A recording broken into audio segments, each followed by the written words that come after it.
Good afternoon, and welcome to the ROST fourth quarter and fiscal year 2021 earnings release conference call. The call will begin with prepared comments by management, followed by a question-and-answer session. At this time, all participants are in listen-only mode. To ask the question during the session, you will need to press star one on your telephone. If you require any further assistance, please press star zero. Please be advised that today's call is being recorded. Before we get started, on behalf of ROST, I would like to note that the comments made on this call will contain forward-looking statements regarding expectations about future growth and financial results, including sales and earnings forecasts, new store openings, COVID-related costs, and other matters that are based on the company's current forecast of aspects of its future business. These forward-looking statements are subject to risks and uncertainties that could cause actual results to differ materially from historical performance or current expectations. Risk factors are included in today's press release and the company's fiscal 2020 Form 10-K and fiscal 2021 Form 10-Qs and 8-Ks on file with the SEC. Now, I would like to turn the call over to Barbara Rentler, Chief Executive Officer. Good afternoon.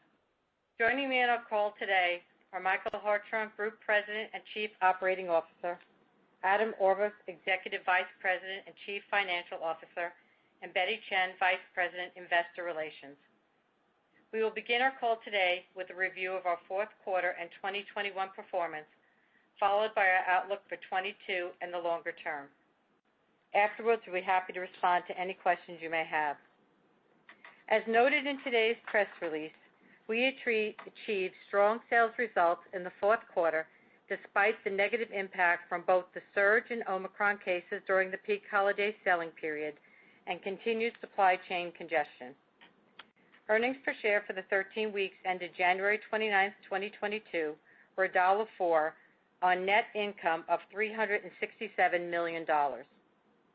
This compared to $1.28 per share on net earnings of $456 million for the 13 weeks ended February 1, 2020.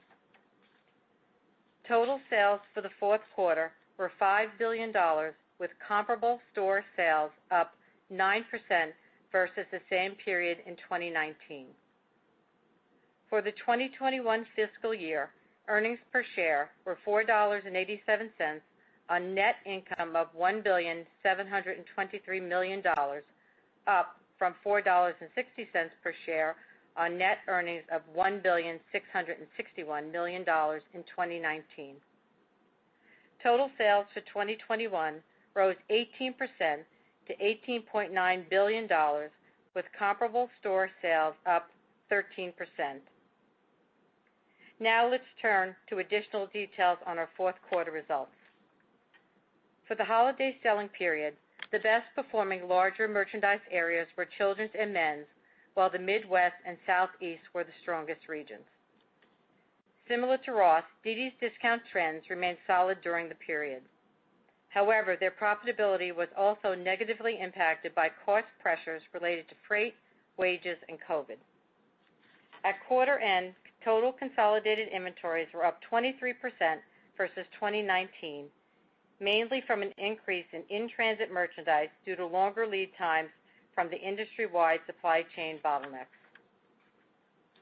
Average store inventories were down slightly versus 2019, while pack-away merchandise represented 40% of total inventories versus 46% 2 years ago. As noted in today's release, we are pleased to report that our board recently authorized a new 2-year program to repurchase up to $1.9 billion of our common stock through fiscal 2023.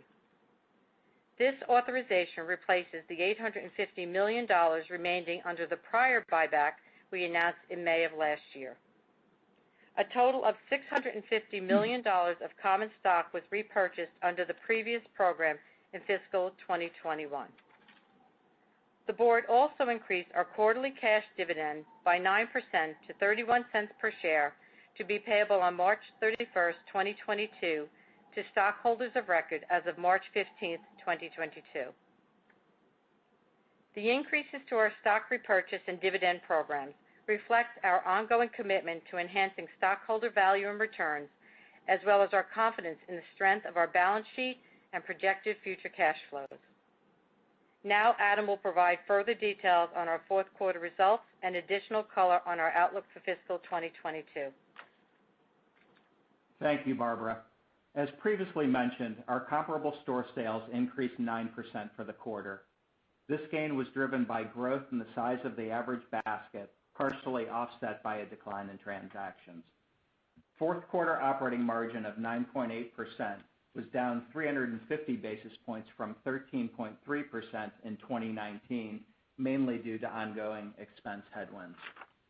Cost of goods sold increased 210 basis points due to a combination of factors. Domestic freight rose 100 basis points, and distribution cost increased 70 basis points, primarily due to the previously mentioned supply chain challenges, in addition to higher wages. Merchandise margin declined 50 basis points due to higher ocean freight costs, while buying expenses grew 20 basis points. Occupancy levered 30 basis points on higher sales volume. SG&A for the period rose 140 basis points, again due to pressure from the holiday-related pay incentives, plus higher wages and COVID costs. Total net COVID-related expenses for the quarter were approximately 35 basis points, with a higher impact to SG&A than cost of goods sold. Now let's discuss our outlook for fiscal 2022. As Barbara noted in our press release, 2022 is a difficult year to predict for numerous reasons. We are up against last year's record government stimulus and the lifting of COVID restrictions that led to unprecedented consumer demand, which fueled extraordinary sales gains in the spring of 2021. In addition, we continue to face industry-wide supply chain headwinds, as well as external risks from the effects of inflation, both on consumer demand and on costs within our business. As a result, comparable store sales for the 52 weeks ending January 28, 2023 are planned to be flat to up 3% versus a 13% gain in 2021. Earnings per share for 2022 are projected to be $4.71 to $5.12 compared to $4.87 in 2021. This reflects our expectation for sales and profitability to improve as we move through the year, given the substantial cost increases we incurred in the fall of 2021. Our guidance assumptions for the 2022 year include total sales are forecast to grow by 2 to 6%. We plan to return to our more normal opening cadence of 100 new locations in 2022, comprised of about 75 ROST and 25 dd's DISCOUNTS. As usual, we expect to close about 10 older stores. Operating margin for the full year is planned to be in the 11.6 to 12.1% range, down slightly from 2021 due to deleveraging on lower same-store sales gains and again, ongoing expense headwinds, especially in the first half of 2022. Net interest expense is estimated to be $70 million. Depreciation and amortization expense, inclusive of stock-based amortization, is forecast to be about $560 million for the year. The tax rate is projected to be about 24 to 25%, and diluted shares outstanding are expected to be approximately 348 million. In addition, capital expenditures for 2022 are planned to be approximately $800 million. This outlay will fund further investments in our supply chain to support long-term growth and in technology to increase efficiencies throughout the business in order to maximize our prospects to capture profitable market share going forward. Let's now turn to our guidance for the first quarter. In addition to the aforementioned stimulus benefits and strong pent-up demand early last year, we also faced larger headwinds from higher freight and wage costs early in the year. As a result, we are forecasting comparable store sales for the 13 weeks ending April 30th, 2022 to be down 2 to down 4% on top of a 13% gain for the 13 weeks ended May 1st, 2021. Earnings per share for the 2022 first quarter are projected to be 93 cents to 99 cents versus $1.34 in the prior year period. The operating statement assumptions that support our first quarter guidance includes the following. Total sales are forecast to be down 2% to up 1% versus last year's first quarter.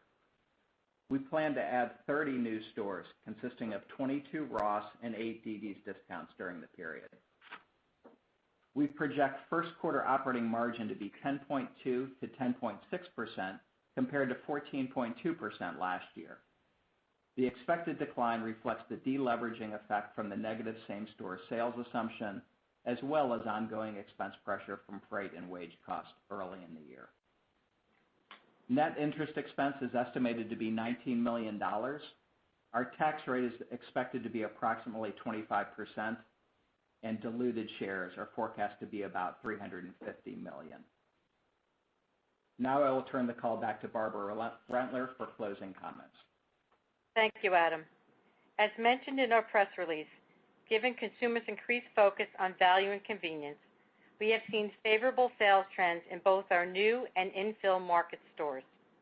As a result, along with the large number of retail closures and bankruptcies over the last several years, we now believe that Ross Dress for Less can expand to about 2,900 locations, up from our prior target of 2,400, and that dd's DISCOUNTS can eventually become a chain of approximately 700 stores versus our previous projection of 600. This represents an overall 20% increase in our forecasted potential to 3,600 stores, providing substantial runway for expansion relative to our year-end store count of 1,923 locations. We operate in an attractive sector of retail, and our mission continues to be delivering the best bargains possible to leverage our favorable market position. Looking at 2023 and beyond, we are targeting a return to double-digit earnings per growth driven by a combination of same-store sales gains, operating margin improvement, accelerated new store openings, and our ongoing stock repurchase program. In closing, we especially want to thank our approximately 100,000 talented associates throughout the company, whose dedication has enabled us to successfully navigate through the unprecedented challenges of the past 2 years. We believe their continued efforts will enable us to capitalize on our opportunities for future sales and earnings growth, while also delivering strong returns to stockholders over the coming years. At this point, we'd like to open up the call and respond to any questions you may have. As a reminder, if you have a question at this time, please press star 1 on your telephone keypad. If your question has been answered or you wish to remove yourself from the queue, press the pound key. We kindly request that you limit your question to one only. Thank you. Once again, that's star 1 to ask a question. Your first question comes from the line of Kimberly Greenberger with Morgan Stanley. Please go ahead. Okay, great. Thank you so much. I wanted to just ask about the guidance here for Q1 and if you have seen perhaps a better start to the quarter but are expecting deceleration as we get through the stimulus lap. I'm just wondering, how you're planning the quarter. And then if I could just sneak one more in, I just wanted to ask Barbara about what you're seeing in terms of inventory availability in the market, and whether you have been able to capitalize on perhaps some of the supply chain volatility that's causing, late deliveries elsewhere. Thanks so much. Kimberly, hi. I'll start with the first quarter guidance. It's Michael Hartshorn. The first quarter last year, we saw a significant acceleration in March and April last year. As a reminder, the government stimulus hit in the started being dispersed to taxpayers in the third week. So that's we're planning around that with our guidance. We had a slower start to the year last year, and then had a significant acceleration as we moved through the quarter. And then as it pertains, Kimberly, to availability, there is definitely availability, but what I would say is it's not consistent across all merchandise departments and classifications. As goods come in from the supply chain congestion and there's issues, it's not always as broad-based in every business. But with that, yes, I would say we've been able to capitalize on the volatility in the supply chain just given our increase in pack away, how much it's gone up in the last few months. And we see more potential opportunities in front of us from closeouts. There's a lot of that merchandise that vendors are still moving is not necessarily even in the country. Great. Thank you so much. Thank you. Your next question comes from the line of Mark Altschwager with Baird. Please go ahead. Good afternoon. Thanks for taking my question. So with the inflationary backdrop getting tougher, I was hoping you could give us some perspective on how your customer has responded to the inflation in the past. And, as you're planning for the spring season, how are you thinking about, the share gain opportunity as consumer seeks value versus, the risk of a near-term pullback in spending as consumers digest some of the price hikes in essentials categories? Thanks. Hi. Obviously, we don't have. It's been 40 years since the U.S. has seen this type of inflation, so we don't have a ton of experience on how the customer will react. So I'd be speculating as inflation appears at this point to be with us for a while. In general, I'd say the consumer seems to be healthy coming into the year, given higher wages and savings. But obviously, with this level of inflation throughout the economy, they're going to have to make choices how and where they spend their money, and it's highly likely the consumer will be seeking value, and that would be positive for us.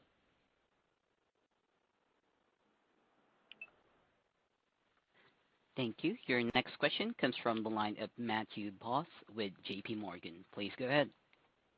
Great, thanks, and congrats on a nice quarter. So, Barbara, maybe could you elaborate on the behavioral changes that you cited tied to value and convenience?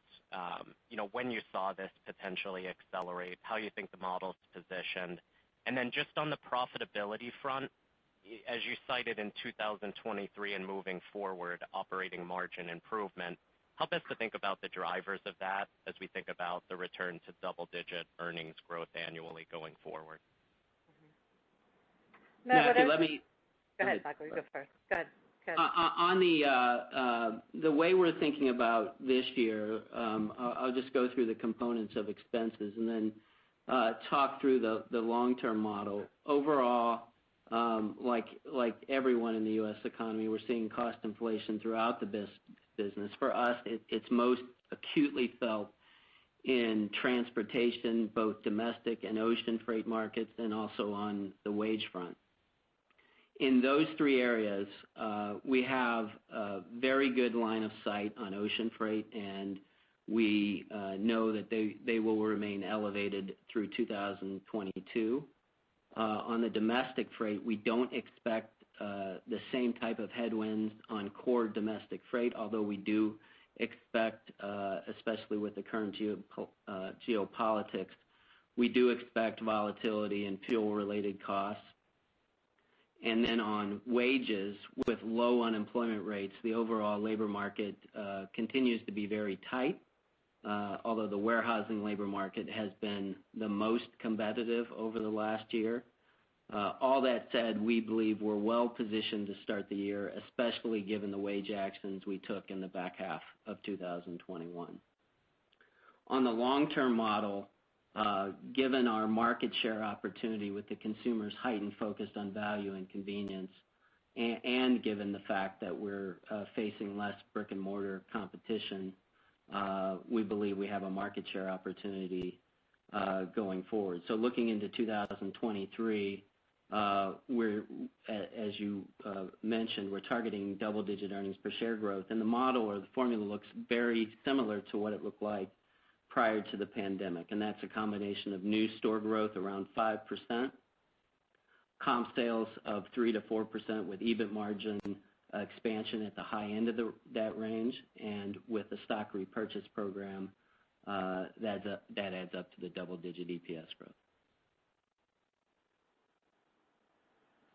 Thank you. Your next question comes from the line of Chuck Grom with Gordon Haskett. Please go ahead.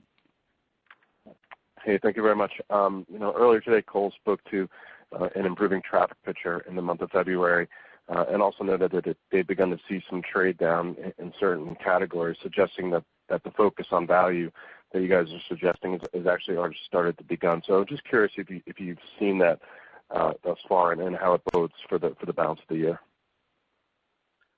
We wouldn't comment on inter-quarter trends for us. Obviously, the latest information we could talk about is in January. What we did see during the quarter as Omicron spiked, surged right before Christmas, we did see a fall off on traffic, but the customer, with their fewer trips, bought more per transaction as we progressed through the remainder of the quarter. And the focus on value, our customers always been focused on value. But, as the world is evolving and there's inflation, we actually feel we have an opportunity to gain a trade-down customer at the same time. So, value is always been critical for us, and it's something the merchants are constantly watching and evaluating, especially as retails have gone up in the outside world, understanding where our price-value relationship is with everything. So value is critical to us always, and it'll just be more important go forward. Thank you. Thank you. Your next question comes from the line of Lorraine Hutchinson with Bank of America. Please go ahead. Thanks. Good afternoon. Just following up on that, you had discussed last quarter some limited pricing actions in certain categories. Can you update us on the success of that and if you plan to continue to broaden that out through more of the store? Sure. We have put in, a strategic process where we actually go in and the buyers are constantly assessing the market to understand pricing and where there were potentially opportunities to increase that pricing. And we started that last quarter, and it continued through this quarter. And the average price per SKU was up somewhat during the quarter. The way we're looking at it is we've had successes in many areas now compared to where we were, and we are watching it and evaluating it. And, I would say being cautious about moving the needle, based off of where we sit in the food chain. So we're evolving and testing in certain commodities, not even testing, buying it in certain commodities where it's been successful. But I think the most important thing for us to remember is that, value to our customer, that real definition for her is the appropriate separation of price between ourselves and mainstream retail. So we'll continue to do that, and we'll watch things as they evolve and move on from there. Thank you. Thank you. Your next question comes from the line of Michael Binetti with Credit Suisse. Please go ahead. Hey guys, thanks for all the information here. Just to follow that a little bit, I mean, it does seem like, I know at first you were fairly resistant to talking about AUR increases, but I guess, 2 quarters has gone by now and the rest of the world is going to be taking some pretty meaningful price increases. Do you see the opportunity improving versus where you were 1 and 2 quarters ago as far as the ability to take price? And I guess also as you look through the store, are you starting to see any evidence of a new customer coming in that would point to evidence to you of a trade down? I know, during the Great Recession, it was a long time ago now, but I know you guys benefited from a lot of customers coming in from channels like department store and specialty apparel. Wondering if you're seeing any evidence like that of among the new customers coming in. Well, Michael, first let's talk about the pricing. So, right, for the last 2 quarters, we've really been watching it. We've got a process in place. We are watching the retails move in our competition and all types of competition because the merchants are studying that. And where we think we have that opportunity and we can still offer unbelievable value to the customer, we're taking it. If we don't feel like we can offer that value to her at this point, we're not taking it. What I would also say is it's kind of hard to predict, where mainstream retailers will be in the future and what they're going to do because, prices can go up and go up and go up, and they might go up until they don't work at some point. And a traditional retailer can POS at any moment in time. So we're trying to really manage our way through giving the customer great value, increasing the AUR where it's appropriate, and really making sure that we balance through where the future could go in terms of, potential POSing at some point in time. So there's a lot of variables, which is why we have processes in place, and we're doing it strategically. But where we have done it strategically and continue to offer values to the customer, great values, it is working. And in terms of understanding the trade-down customer, I think it's kind of hard to see if you're asking from specific types of products or retails. I wouldn't say we've seen anything specific along those lines to say that we're getting a trade-down customer at this point.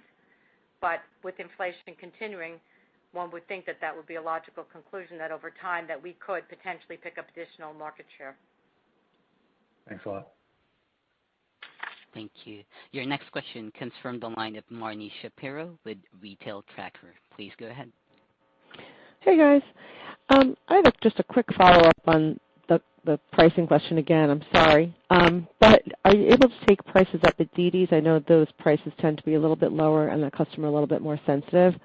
And then if you could also just talk about past this year, kind of longer term. You said there's a change out there in bricks and mortar, fewer competitors, potentially meaning a healthier retail environment in general. So is there an opportunity for you guys to push up the food chain a little bit with some better brands and some changes to the assortment just a little bit, especially at ROST stores?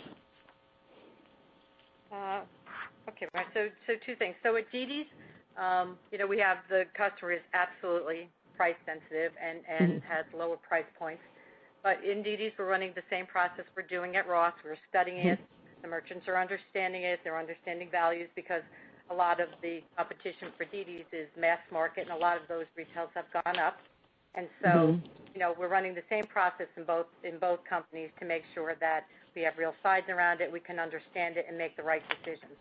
And dd's has also had success in some areas where they have tried it. So I would say both companies, it's kind of, it's an ongoing process, and it'll be the same process that will continue. In terms of longer, you're saying an assortment strategy and more. Could we trade up into more better brands and look, I think our better brand strategy that we have, we're comfortable with. We continue to test and try better brands, see what the customer responds to. So I would think we would continue to do that, and then give her and offer her what she wants. But as it stands today, we're when it comes to brands and supply, as you know, it can also peak and valley, right? So especially on better brands, it can there can be a lot, and it can temper, they can come back up. So I think we're always looking to try to increase our brand strategy and try to offer the customer the best possible products and values that we can. And so that process would continue if over time there were more opportunities and the customer was responding. We would continue to shift the assortment based on the customer's response. Great. That makes a lot of sense. Best of luck for the spring season. Thank you. Thank you. Your next question comes from the line of Beth Reed with Truist Securities. Please go ahead. Hi, good afternoon. I wanted to ask about the lower income consumer. Do you see any changes in purchasing patterns related to this specific customer cohort, or any call-out in trends at ROST versus dd's? Thank you.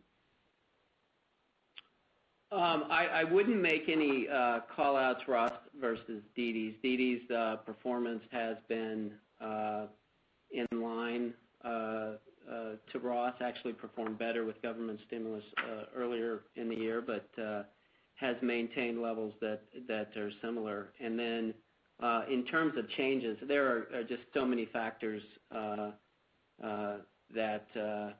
are happening with the consumer, whether it's COVID-related, whether it's inflation, whether it's all the other things we're seeing. It would be hard to parse that specifically out on their behavior related to income factors. Thank you. Your next question comes from the line of Dana Telsey with Telsey Advisory Group. Please go ahead. Hi, good afternoon, everyone. As you think about the expanded opportunity for new store openings at both businesses, any adjustments in size that you're making? How are you thinking about the regions where you're going to and expanding into? And any framework this past fourth quarter of what you saw by region and how it was different by brand? Thank you.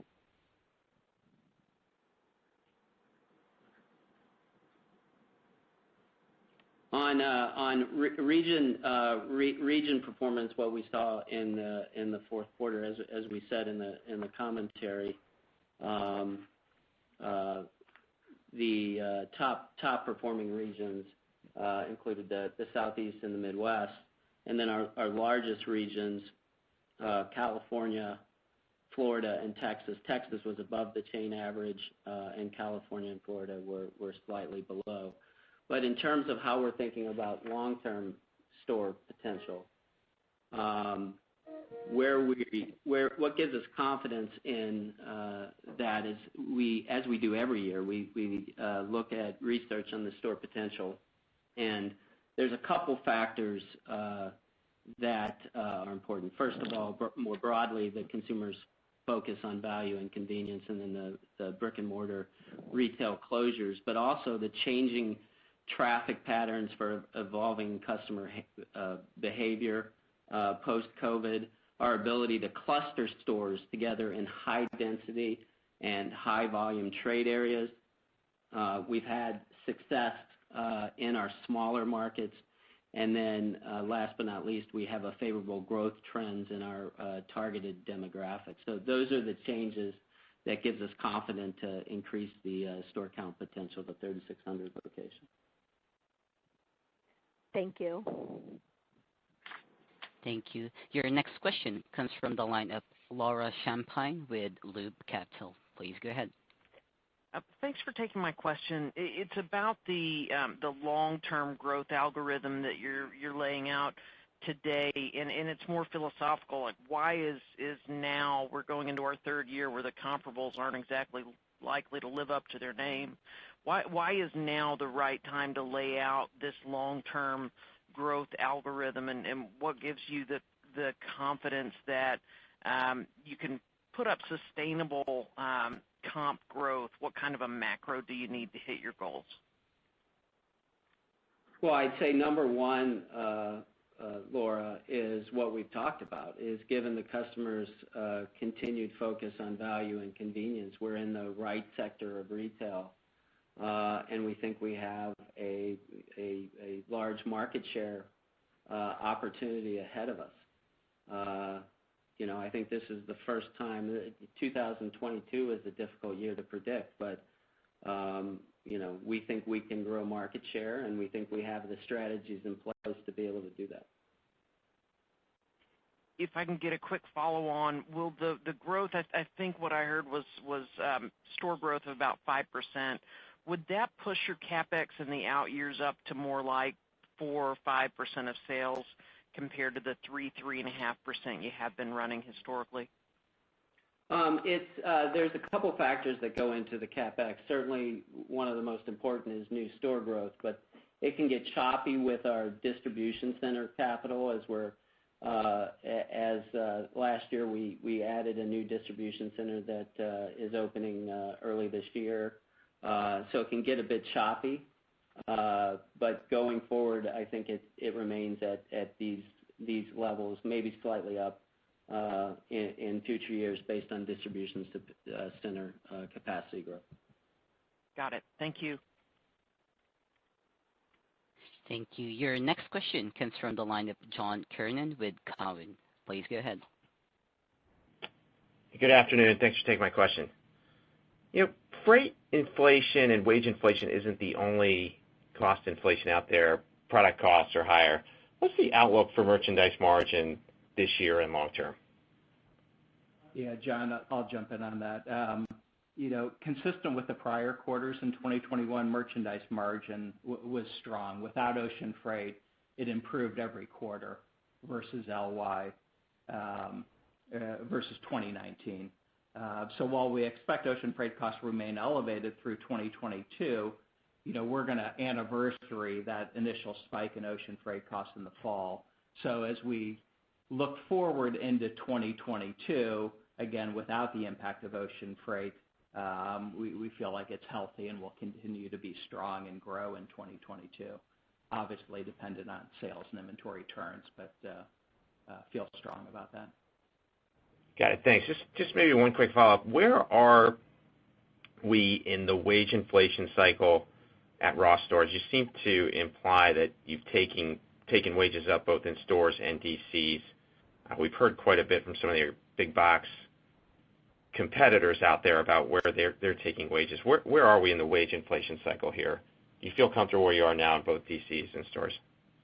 Yeah, I would say entering the year, we feel good about the changes we made last year, but our approach has been to look at wages on a market-by-market basis versus a blanket approach. But I would also add there are statutory increases. There's minimum wage increases. California has large bumps year to year, and there's other large states for us that have minimum wage increases. So we're keeping up with those, and then we're making decisions on a market-by-market basis to make sure we can hire great talent across the chain. Got it. Thank you. Best of luck. Thank you. Your next question comes from the line of Ike Boruchow with Wells Fargo. Please go ahead. Hey, everyone. Just on freight, I think you gave on a double LY basis, it was a 100 basis point headwind in Q4. Can you say what that was year over year, just to give some context? And then if there's any way you could explain what's embedded. I think you said the cost should get much better as you move through next fiscal year, but what is the year over year headwind that you're currently anticipating, whether it's first half, full year, anything to be helpful would be great. Yeah. Ike, we wouldn't give specifics on the deleverage. We usually would do that after the fact. But as I explained, the back half of last year is when we started seeing significant increases in ocean freight as lead times extended and we had to pay more in the spot rate market. So we're up against that. We'll be up against that next year, so it will be less of a headwind this year. Overall, we expect, though, that ocean freights will stay elevated all the way through the year and perhaps a bit higher. But the vast headwind will be in the first half of the year versus the second half of the year, if that makes sense. Okay, thanks. And we have no further question at this time. I will now turn the call over back to Barbara Rentler for closing remarks. Thank you for joining us today and for your interest in ROST Stores. And this concludes today's conference call. You may now disconnect.